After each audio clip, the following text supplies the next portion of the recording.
चलो इस क्वेश्चन को देखो, एनसीईआरटी का क्वेश्चन है। रिएक्शन दे रखी है BrO3 minus plus 5Br minus plus 6H plus, ये चेंज हुआ 3Br2 में और 3H2 में, ठीक है ना। अब सबसे पहला क्वेश्चन है रेट ऑफ रिएक्शन निकालना। तो रेट ऑफ रिएक्शन हमने तुम्हें कल सिखाया था निकालना। रेट ऑफ रिएक्शन हो जाएगा यहाँ पर minus D BrO3 minus upon dt is equal to coefficient को डिवाइड कर दो। अब यहाँ भी रिएक्टेंट ही है तो डिसअपियरेंस ही लिखना है यहाँ भी, तो ये हो जाएगा -1/5 D BR minus upon dt is equal to, product बन रहा है प्रोडक्ट बना दो, कोफिशिएंट से डिवाइड कर दो 1/3 D BR2/dt is equal to, ये भी प्रोडक्ट है 1/3 डी H2O/dt। ये तो तुमने रेट ऑफ रिएक्शन निकाल लिया। पहला क्वेश्चन था राइट रेट ऑफ रिएक्शन, तो तुमने पहले क्वेश्चन में रेट ऑफ रिएक्शन निकाला। अब ये रेट ऑफ रिएक्शन इसके भी बराबर है, ये रेट ऑफ रिएक्शन इसके भी बराबर है, इसके भी बराबर है और इसके भी बराबर है। रेट ऑफ रिएक्शन निकालने के दो तरीके थे अपने पास, या तो हम देख लें रिएक्टेंट कितनी तेजी से कम हो रहा है, रिएक्टेंट के डिसअपियरेंस का रेट निकाल लें, या फिर हम पता कर लें प्रोडक्ट के अपीयरेंस का रेट। दोनों से रेट ऑफ रिएक्शन निकलेगा। या तो तुम रिएक्टेंट के डिसअपियरेंस का रेट निकाल लो या फिर प्रोडक्ट के अपीयरेंस का रेट निकाल लो। बात एक ही है, दो तरीके से रेट ऑफ रिएक्शन निकाल सकते हैं। तुमने पूरा लिख लिया एक बार में रेट ऑफ रिएक्शन, यहाँ तुमने रेट ऑफ रिएक्शन पूरी इक्वेशन के लिए यहाँ तक लिख लिया। लेकिन अगर तुम कह रहे हो क्या ये रेट ऑफ रिएक्शन है, बिल्कुल है। क्या ये भी रेट ऑफ रिएक्शन है, हाँ बिल्कुल है। ये रेट ऑफ रिएक्शन है, हाँ, और ये भी क्या है, rate of reaction.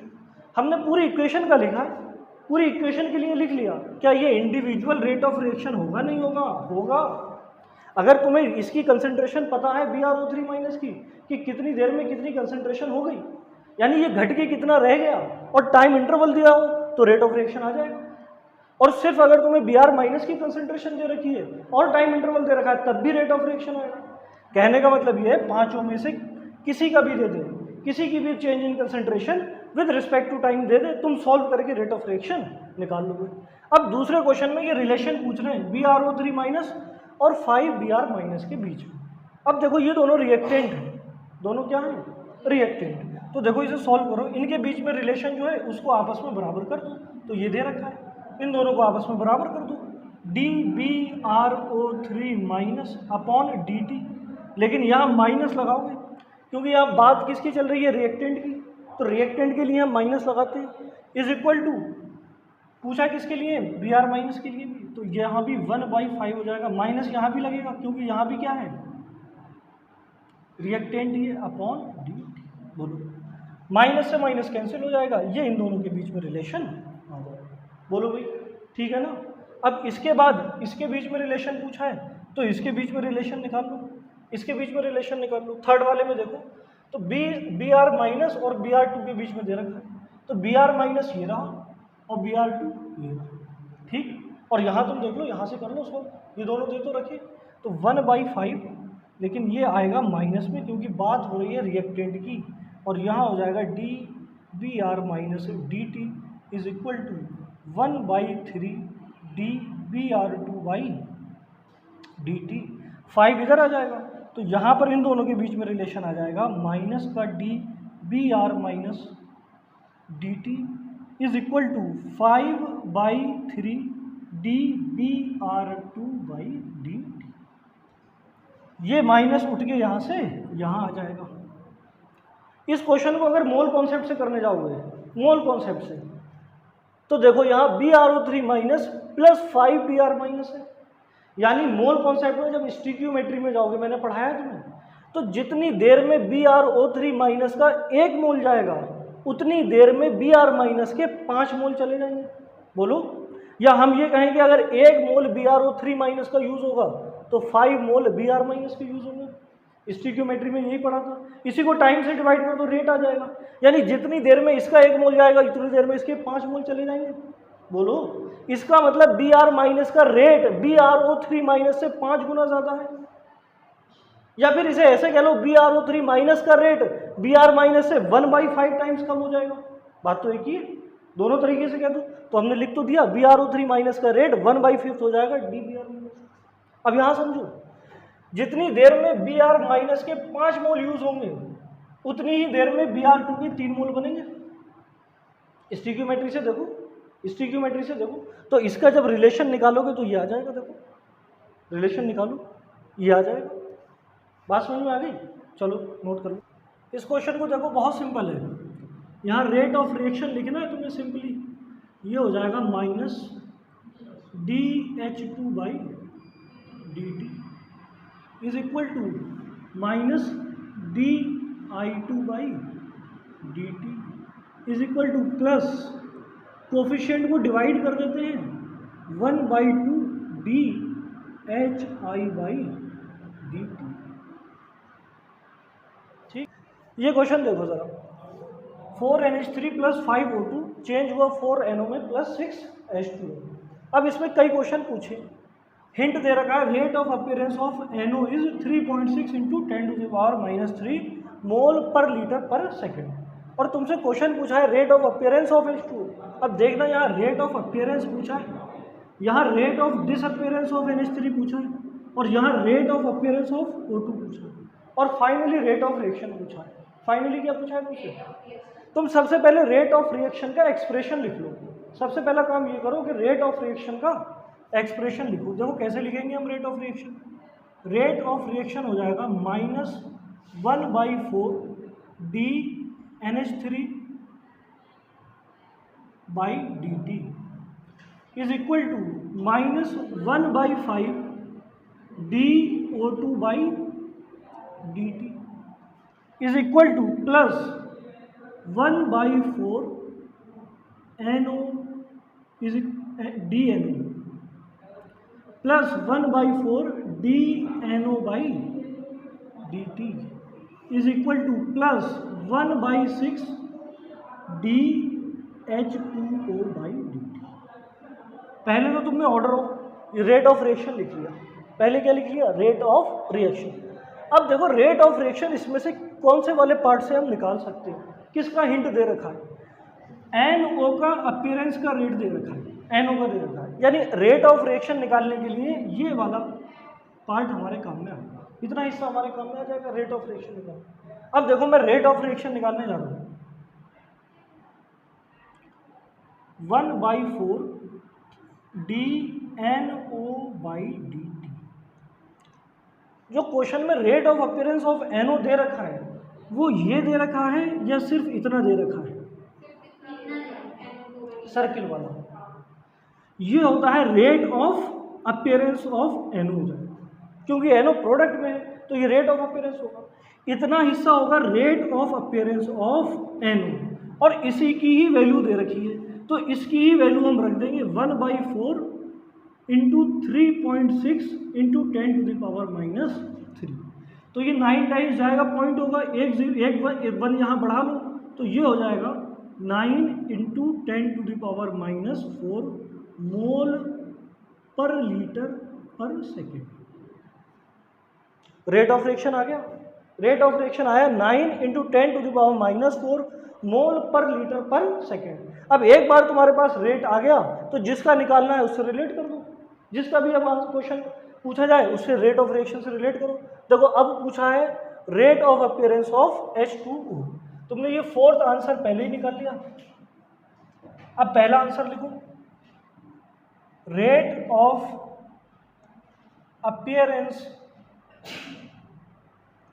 Of H2O, उसके लिए तुम्हें लिखना पड़ेगा ROR की, रेट ऑफ रिएक्शन से रिलेशन लिखना पड़ेगा H2O को, ये है प्लस 1/6 DH2O/dt।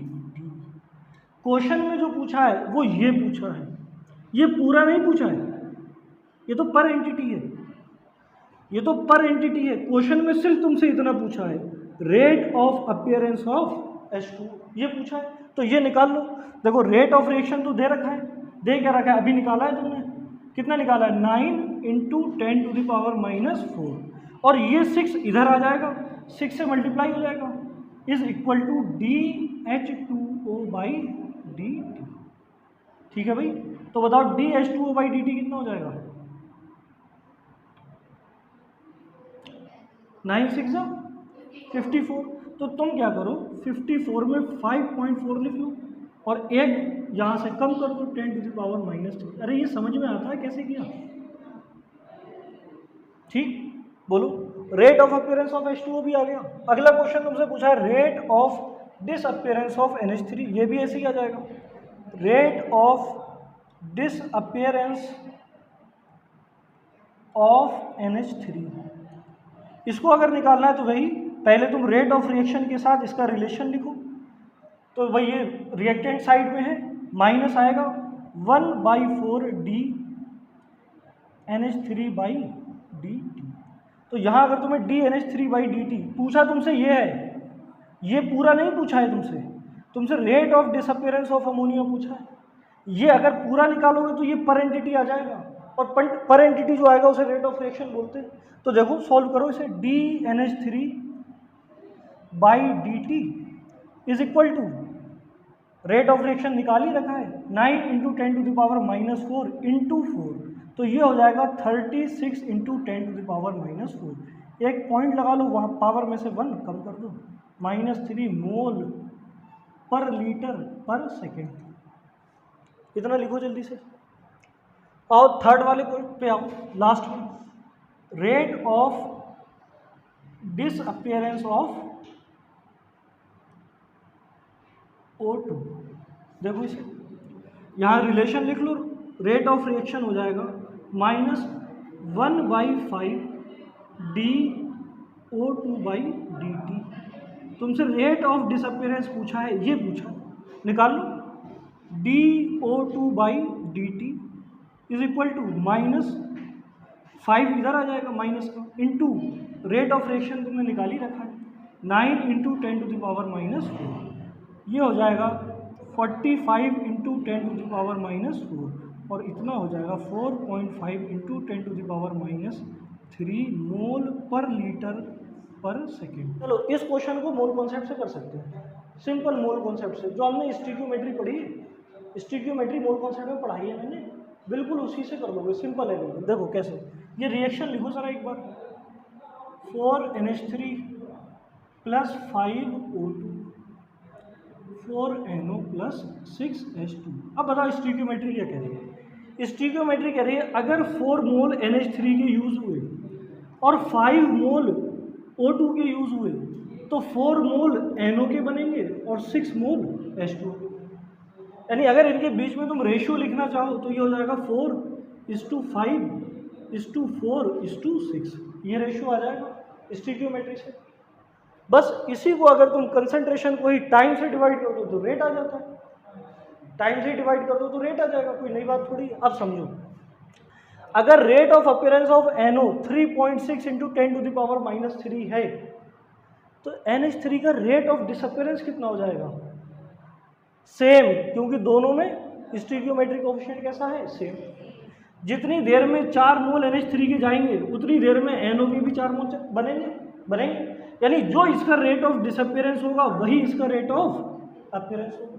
और रेट ऑफ अपीयरेंस NO का दे रखा है 3.6 × 10⁻3, तो NH3 का भी कितना हो जाएगा? 3.6 × 10⁻3। ऐसे कर लो, ठीक। इसका आ गया, ऐसे बिना पेन चलाए आ गया। देखो कोई फॉर्मूला नहीं लगाना पड़ा तुम्हें, बस स्टीकियोमेट्री से आ गया। जब 5 मोल O2 के यूज़ हो रहे हैं तो 4 मोल किसके बन रहे हैं? NO। यानी तुम ऐसे भी तो कह सकते हो, जब 4 मोल NO के बन रहे हैं तो 5 मोल O2 के डिसअपीयर हो रहा है। यानी इसके जब 4 मोल बनेंगे तो इसके 5 मोल डिसअपीयर हो रहे हैं, और जब इसका 1 मोल बनेगा तो इसके 5/4 मोल डिसअपीयर होंगे, नहीं होंगे। और जब इसका x मोल बनेगा तो इसका 5/4 × x, इतने मोल डिसअपीयर होंगे। और इसी x को तुम डिवाइड कर दोगे टाइम से तो रेट आ जाएगा, और इसका तो रेट दे ही रखा है, कितना दे रखा है? 3.6 × 10⁻⁻3। तो देखो ये कितना हो जाएगा? 0.9, और ये हो जाएगा 4.5 × 10⁻3। ऐसा। ये क्वेश्चन देखो जरा, 2H2O चेंज हो गया 2H2O + O2 में। Rate of formation of O2 is 3.2 kilogram पर मिनट। यहाँ मोल में नहीं रखा है, कंसेंट्रेशन मोल पर लीटर में नहीं दे रखी है, किलोग्राम में दे रखी है। Find rate of disappearance of H2O। तो तुम चाहो तो रेट ऑफ रिएक्शन वाला फॉर्मूला लगा के भी कर सकते हो, मोल में कन्वर्ट करके।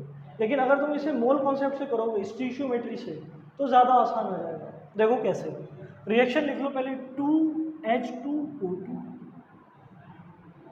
2H2O plus O। अब इसमें स्टेगियोमेट्री क्या करें, अगर H2O2 के 2 मोल खर्चे होंगे तो ऑक्सीजन का 1 मोल बनेगा, यानी इन दोनों के बीच में रेशियो 2:1 का आएगा। रेशियो कितना आएगा, अगर H2O2 के 2 मोल यूज होंगे तो O2 का 1 मोल। अब जो मैं O2 की जो कंसेंट्रेशन दे रखी है, rate of formation of O2 जो दे रखा है, वो किलोग्राम में दे रखा है। किस में दे रखा है, तो तुम भी यहाँ मास के टर्म्स में बात करो। स्टीशियोमेट्री में हमने 4 चीज़ें बताई थी, मास की स्टीशियोमेट्री, मास के टर्म्स में, मोल के टर्म्स में, मॉलिक्यूल के टर्म्स में और वॉल्यूम की। तो मास वाला फॉर्मूला यहाँ लगा कर देखो ऑक्सीजन O2 में कितना होगा, 32 ग्राम 1 मोल, और ये कितना हो जाएगा, 1 मोल में 34, 2 मोल में 68। ठीक है ना, यानी सीधा मतलब समझो, अगर 32 ग्राम ऑक्सीजन बनी है तो 68 ग्राम H2O2 यूज हो गया, ऐसे कह सकते हैं ना। अब ये रेशियो तो है आपस में रेशियो है। मैं कह सकता हूँ 32 किलोग्राम अगर ऑक्सीजन बनेगी तो 68 किलोग्राम H2O2 यूज हो जाएगा। रेशियो तो ही निकालना है, वो चाहे मिलीग्राम में निकालो, ग्राम में निकालो, किलोग्राम में चेंज थोड़ी हो जाएगा। ठीक, ये कह रहे हैं 3.2 किलोग्राम, 3.2 किलोग्राम ऑक्सीजन बनी तो यहाँ H2O2 कितना यूज हो जाएगा, 6.8 किलोग्राम। सही है। और वो कह रहे हैं rate of formation of O2 is 3.2 kilogram पर मिनट। अभी तक हम मोल कॉन्सेप्ट की बात कर रहे थे, जैसे ही हमने पर मिनट से डिवाइड किया, टाइम से डिवाइड किया तो रेट आ गया, यानी इसको तुमने 1 से डिवाइड किया तो ये रेट हो जाएगा 3.2 किलोग्राम पर मिनट, और ये क्या हो जाएगा 6.8 किलोग्राम पर मिनट। टाइम से डिवाइड करते ही रेट आ गया, और रेट ही तो पूछ रहा था तुमसे, rate of disappearance of H2O2 पूछ रहा था, तो rate of disappearance of H2O2 आ गया 6.8 किलोग्राम पर मिनट। सिंपल। तुम्हें रेट ऑफ रिएक्शन वाला फॉर्मूला लगाने की भी जरूरत नहीं है, मोल कॉन्सेप्ट में स्टीशियोमेट्री पढ़ाई थी, उसी से सॉल्व कर लो। अगर 32 ग्राम ऑक्सीजन बनी है, इसका मतलब 68 ग्राम H2O2 यूज हुआ, तो रेशियो तो ये 32 किलोग्राम अगर कहोगे तो 68 किलोग्राम हो जाएगा, 3.2 किलोग्राम कहोगे तो 6.8 हो जाएगा। अब अगर टाइम से डिवाइड कर दोगे तो रेट आ जाएगा। तो rate of appearance of O2 तो दे ही रखा है तुम्हें, यही तो दे रखा है, तो rate of disappearance of H2O2 6.8 kilogram हो जाएगा। सिंपल है। चलो अब समझो, अगला टॉपिक हमें पढ़ना है। देखो यहाँ पूरी केमिकल काइनेटिक्स में 2 तरीके की रिएक्शन पढ़ना है, सिंपल रिएक्शन और कॉम्प्लेक्स रिएक्शन। सिंपल रिएक्शन वो होती है जो एक ही स्टेप में हो जाए, और कॉम्प्लेक्स रिएक्शन वो होती है जो मल्टी स्टेप रिएक्शन होती है, कई स्टेप लगते हैं उनमें। तो अब हमें मॉलिक्यूलरिटी और ऑर्डर ऑफ रिएक्शन पढ़ना है, मॉलिक्यूलरिटी और ऑर्डर ऑफ रिएक्शन ये पढ़ना है हमें डिटेल में। आगे हम 2-4 लेक्चर इसी के बारे में पढ़ेंगे। मॉलिक्यूलरिटी एक थ्योरेटिकल टर्म है और ऑर्डर एक एक्सपेरिमेंटल है। तो सबसे पहले हम मॉलिक्यूलरिटी पढ़ेंगे, और मॉलिक्यूलरिटी भी सिंपल रिएक्शन की।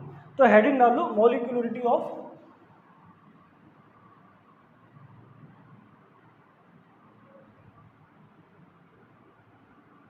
Simple reaction. मॉलिक्यूलरिटी होती है, पहले लिख लो, it is number of reacting species, और वो स्पीशीज कुछ भी हो सकती है, एटम्स भी हो सकती हैं, आयंस भी हो सकती हैं, मॉलिक्यूल्स भी,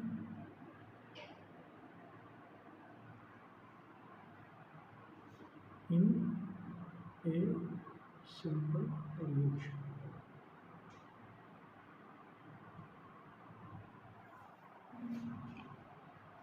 तो किसी भी रिएक्शन में जो नंबर ऑफ रिएक्टिंग स्पीशीज है, total number of reacting species है, वो एटम्स भी हो सकते हैं, आयंस भी हो सकते हैं और मॉलिक्यूल भी हो सकते हैं। उनको ऐड कर लो, वही क्या आ जाएगी, मॉलिक्यूलरिटी। वही क्या होगी, देखो समझो, PCl5 ये चेंज हो, इसका तुम डिसोशिएट करोगे, हीट करोगे तो ये चेंज हो जाएगा PCl3 प्लस Cl2। अब यहाँ पर तुम काउंट कर लो नंबर ऑफ रिएक्टिंग स्पीशीज कितनी है, वही उसकी मोलिकुलरिटी हो जाएगी। देखो 1 2 3 हो जाएगी मोलिकुलरिटी, 3 हो जाएगी। पढ़ो नंबर ऑफ रिएक्टिंग स्पीशीज कहाँ है, रिएक्टिंग स्पीशीज, तो रिएक्टिंग स्पीशीज तो एक ही है PCl5, तो इसकी मोलिकुलरिटी कितनी हो जाएगी 1। दूसरी रिएक्शन देखो, H2 प्लस I2 ये चेंज हो गया 2HIV। तो देखो यहाँ रिएक्टिंग स्पीशीज एक ये है, एक ये, मोलिकुलरिटी। तीसरा देखो,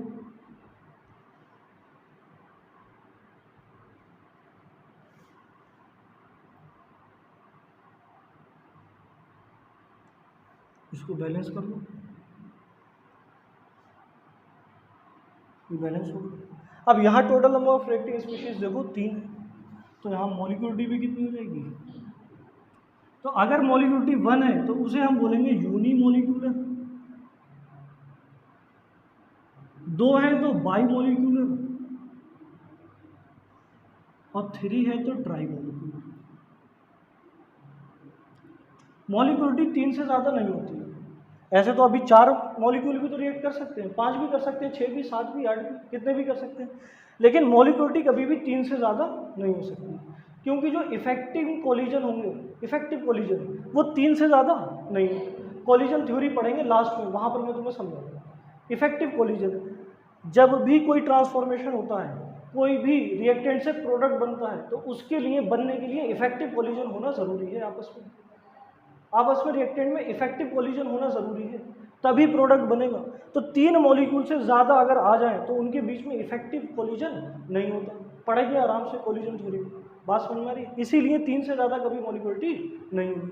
अच्छा, मॉलिक्यूलरिटी किसी भी रिएक्शन में मॉलिक्यूलरिटी 0 नहीं हो सकती, बताओ, 0 नहीं हो सकती। क्या कभी ऐसा हो सकता है 0 आइटम पार्टिसिपेट करते हो रिएक्शन में? नहीं। 0 मॉलिक्यूल हो, मॉलिक्यूल 0 हो, कभी ऐसा सुना? बात समझ में आ रही है? तो मॉलिक्यूलरिटी कभी 0 नहीं हो सकती।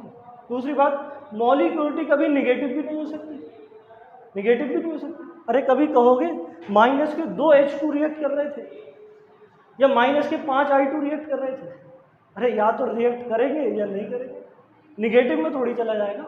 बात समझ में आ रही है? ये बात समझ में आई? यानी मॉलिक्यूलरिटी 0 नहीं हो सकती और निगेटिव नहीं हो सकती, और मॉलिक्यूलरिटी फ्रैक्शनल भी नहीं हो सकती। कभी भी ऐसा नहीं हो सकता कि 1/2 मॉलिक्यूल PCl5 में रिएक्ट कर जाए, या तो पूरा करेगा, 1 करेगा, 2 करेंगे, 3 करेंगे, कभी भी 1/2, 1/3, 1/4 मॉलिक्यूल रिएक्ट नहीं कर सकते। यानी मॉलिक्यूलरिटी कभी भी फ्रैक्शनल नहीं हो सकती। तो यहाँ लिख लेना, molecularity can never be 0, negative and fractional.